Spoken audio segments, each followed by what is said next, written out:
Hello, YouTube. It's Jamie again.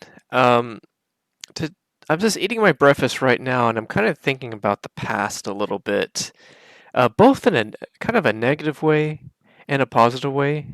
Well, I can't really say negative. I'm really thinking about the lessons I've learned and the mistakes I've made in the past.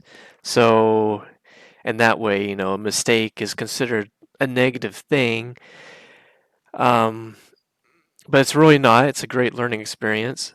But I just want to lay out three things that I learned in my life through my experiences, through my continuous failures. um, and the first thing I want to present is that everything you do in life involves human interaction.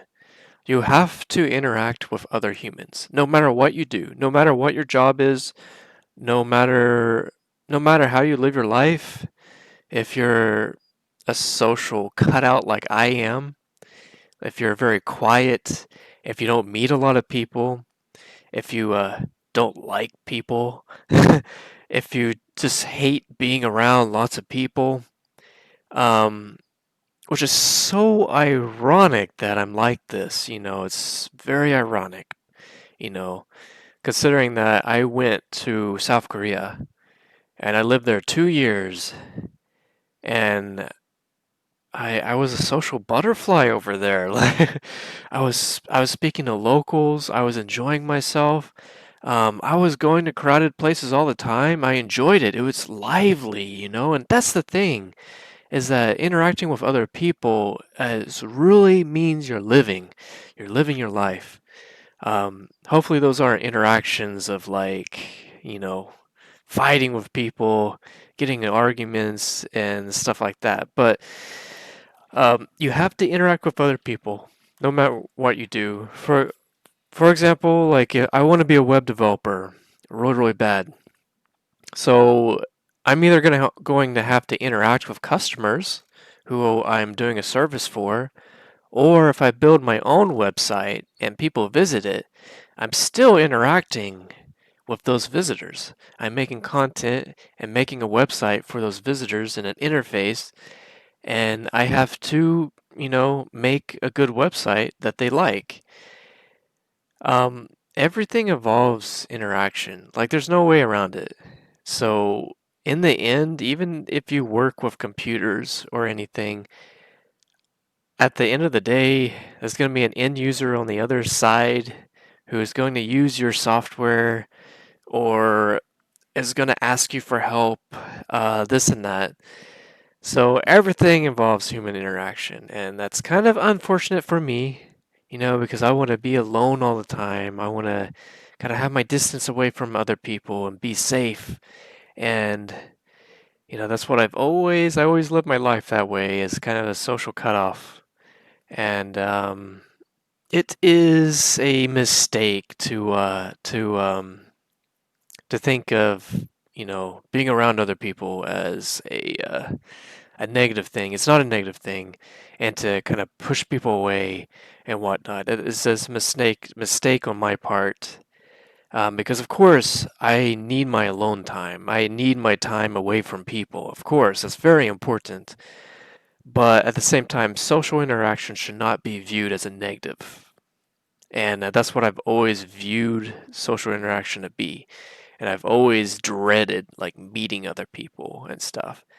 And the most ironic thing is when I look back in Korea, like I remember I was in Gangneung, little village out in the middle of almost nowhere in South Korea, and it's like 11 o'clock at nighttime, and I'm taking the last bus to go back to Jeonju, and I'm the only person on the bus, and I'm talking to the bus driver. I'm not in the back of the bus. I'm in the front of the bus talking to the bus driver in Korean, and we're just going back and forth, and I don't remember what we're talking about, but I could tell you it was such a fulfilling experience, like being able to know enough Korean to talk to the bus driver and to like connect with another human being to a local person.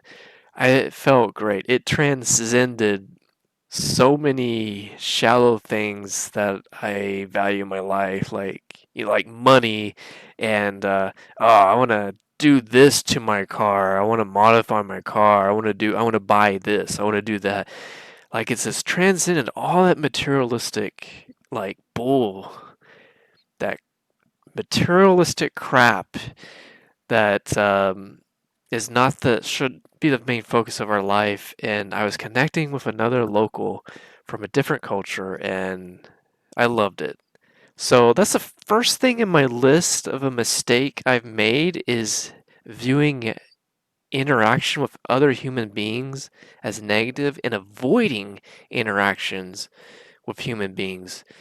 I mean, shoot, if I like money, the more you interact with humans, the more money you're going to make, right? And the better you deal with other people, the more capacity you're going to have to make more money in your life as well. And you're going to have connections, and you're going to also have people who are interested in the same things you are. You're going to have that group, which I've always wanted, that group of people who maybe they want to learn Japanese, maybe they want to learn Korean, or maybe they want to learn web development or computer science, or maybe they want to work on cars. Maybe they want to work on Corollas and like slow cars that, people question like, why did you buy that car? Why did you start modifying it? It's a freaking Corolla. Stop, please.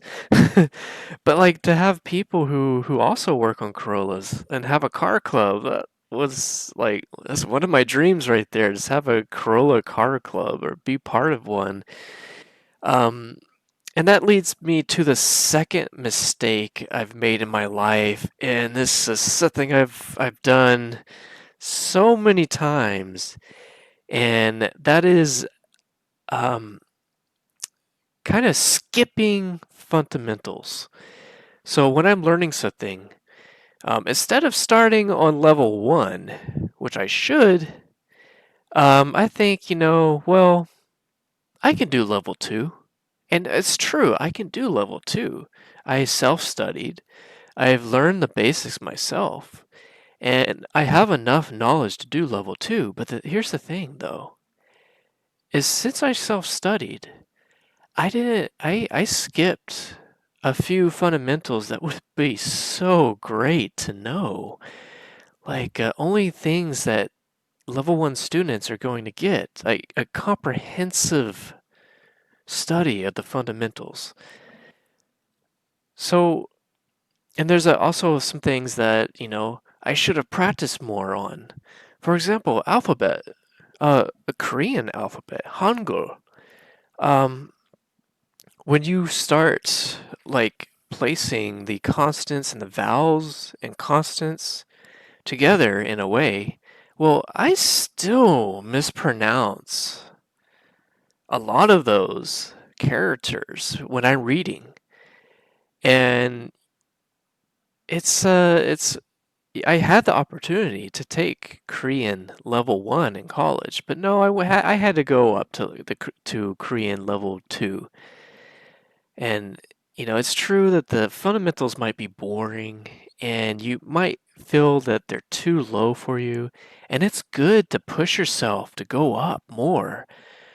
But here's the thing, if you go up more, if you skip, then you're going to have to go back and relearn the fundamentals, which is what I have to do now. And you're going to spend more time because you're going to hit up roadblocks, and you're going to be able not to go above the roadblock like I did so many times with my Korean in Korea. I would hit a roadblock and I'd be like, well, what's wrong with me? Like, I can't understand what they're saying. Or, I'm not pronouncing anything right. Or I have to think like 30 minutes before I even start talking and stuff. And that's the thing, is you've got to have a great understanding of fundamentals. You have to understand them, and you have to continuously studying them.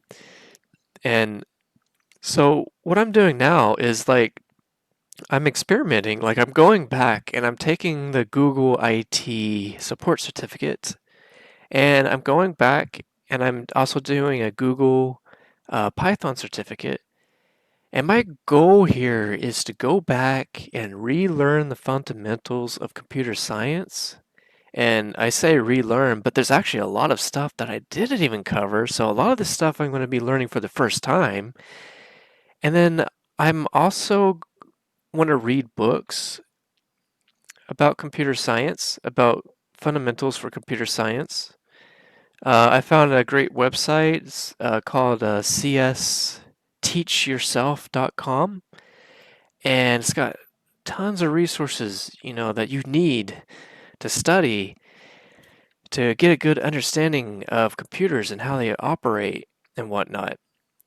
I'm going back and I'm doing that. And then for Japanese and Korean, I want to go back and I want to relearn the language from square one because I have to. I need to. Because in my life, there's at least three things that I want to specialize in. Um, I want to be fluent in Korean. I want to be fluent in Japanese, and I want to be fluent in computers. Those are three things. As a hobby, I want to also understand more about cars, and I want to get better at driving too. I want to start Auto X and make my skills for driving better because I'm always complaining, well, it's not driving good. It's not driving good. But I think it's me that's not driving good. But fundamentals are the most basic thing that you need. And there's no way around it. You have to go back and you have to relearn the fundamentals. And that's what I want to do. And the thing with fundamentals, if you understand fundamentals really well, then you can think and you can understand and you can come up with solutions and tools that you need. And it's future proof. It's never going to get out of date. It's not a framework that's going to lose popularity and go out of date. And that's the thing that I've always done. I've always skipped over so many things. I'm a learner for life, but I always skip over fundamentals. And then mathematics, like I want to go back. I want to do college algebra, and then after that, I want to do discrete math, and I want to understand mathematics. At least the mathematics I need for computers. Because man, I'm terrible at math. And that I did the same thing with mathematics. I was taking calculus when I should have been taking college algebra. I should have been taking remedial classes actually. I should have went back and like relearned stuff. I could barely do my times tables. I suck at math, okay? But when I studied math recently with college algebra, like I kind of like realized like, hey, this stuff is pretty cool.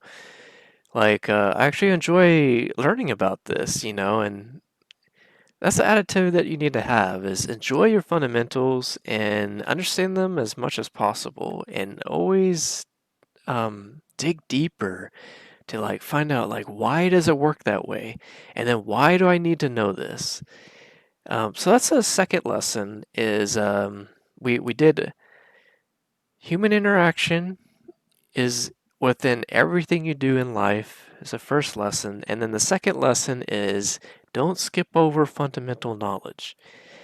Um, my my third lesson is not really something completely concrete, but it has to deal with mostly attitude. I have a very negative attitude about life. I'm a very negative person. So it's exactly that, and it's a negative thinking about yourself, and it clouds up, and it takes over your time. It takes all your energy away, and you end up like doing nothing for the whole day. Or maybe you're at work and you get very low production numbers because I mean, in the back of your head, you're just thinking, I'm such a loser. I am so stupid. I hate myself. This and that. And then you think about like the past. Oh, that person really did me wrong. Oh, it's just like to punch his face out. And you get those violent thoughts, and it just goes down a road that doesn't need to be taken, and it just ruins your whole day, and it ruins your whole week too, and it ruins your life. And really, like, what you should be doing is you're only given so much time in your life. And some people get more time than others. And sometimes, like, things happen and you die. Like, tomorrow you can be gone from this world. Your time can just be gone forever. And I really, we don't know what's going to happen after we die. I mean, it's something that, we try to avoid death as much as possible, but really, like, you got to be ready to greet death. And I think the big lesson, the most important lesson. So maybe this is very concrete. The most important lesson from my failures in life is that time is something that you can never get back. At least we don't know how to. I mean, there could be people who know how that works. There could be people who are time travelers and stuff. I like to think of it that way. Like I like to think of like all the pictures online and YouTube of time travelers. But we don't know. That could be all made up. That could be Photoshop. We don't know 100% sure, you know. And then even if that is possible, well, how do you do it? Because it would be great if I can go back in time. But the thing is that I don't know how to go back into time, and I kind of doubt that it's possible. Kind of 50-50 there. I'm gonna just say that I'm gonna assume that there's no way. There could be a way, and I'm gonna make an assumption of like, time is your most valuable resource you have on Earth. Like, it goes away. Like this morning, it's already lunchtime. I've already wasted half my day.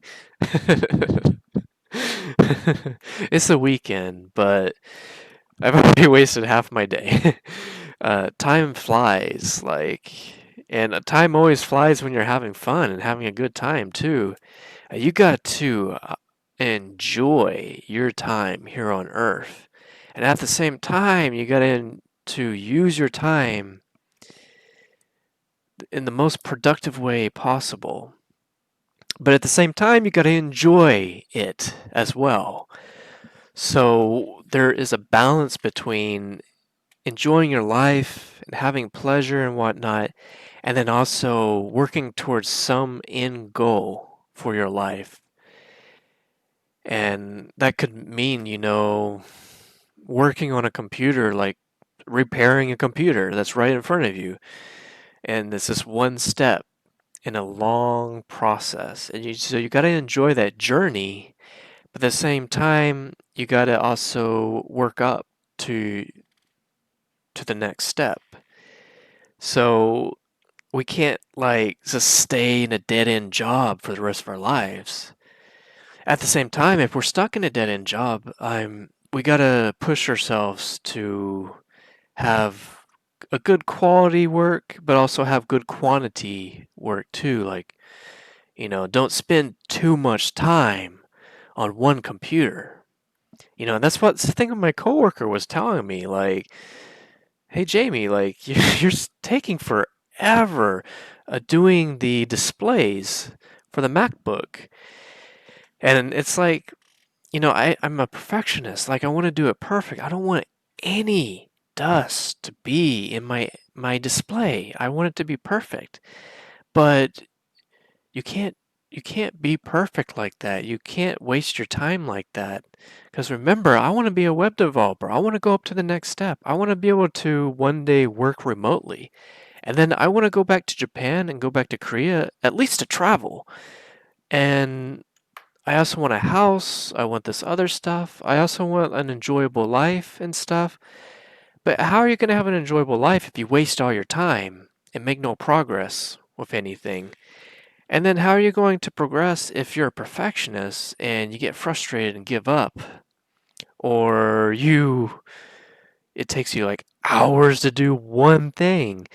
And, for hobby stuff, it's good to perfect and everything. But for business, like you got to have like a return on investment. If you put too much time into it, you're not going to make any money off of it. So time is precious. Um, Thinking negative and then also looking at things and just being overwhelmed, um, you got to realize that, I mean, you're not going to finish everything all at once. Like, you got to break it down, and then everything is in little steps. So you have to keep on going, keep on pushing, and you got to use your time wisely and keep on going. Don't stop. You know, you got to use your time wisely on Earth. So these are the three lessons I laid out this morning that I'm thinking about my past, like all the wasted time, in Korea. I could have been active doing something else. Um, I also could have gotten my topic one out of the way. Why was I studying for topic two? I should have been studying for topic one. I could have done the JLPT N5, level one first. But anyway, just to recap, the three lessons of my failures in my life is number one is everything involves human interaction. Don't be afraid of it. Like don't avoid it. I mean, you can fear it. Like I'm fearful of other people. Okay, I have that anxiety and whatnot, but don't avoid it. Just, you got to interact with people. Everything you do in life is interaction with other people. So interaction with other people. Number two is don't skip the fundamentals. Always go back and study your fundamentals and make sure you understand them well and make sure you're able to teach those fundamentals to young students. Because if you can teach them for young students, then that means you understand it. Was his name Feynman who said that? Somebody famous taught that you have to be able to teach it to a young child. And if you can explain it using their simple language, then that means you understand it. You understand a prime principle. So, third thing is time is precious. Don't waste your time. So, don't waste your time, but also enjoy your time too. Enjoy the process, enjoy the journey, of wherever you're going. Don't lose sight of your end goal. So you got to make a balance between enjoying right now and also using your time wisely and being productive to reach your end goal. So that's three things that I had, and that's all I have for today. Just a little one-on-one talk and a little like my personal experiences and what I've learned from the many mistakes I've made in my life and mistakes that I'll continue making too. Hope you enjoyed it and thank you and have a nice day.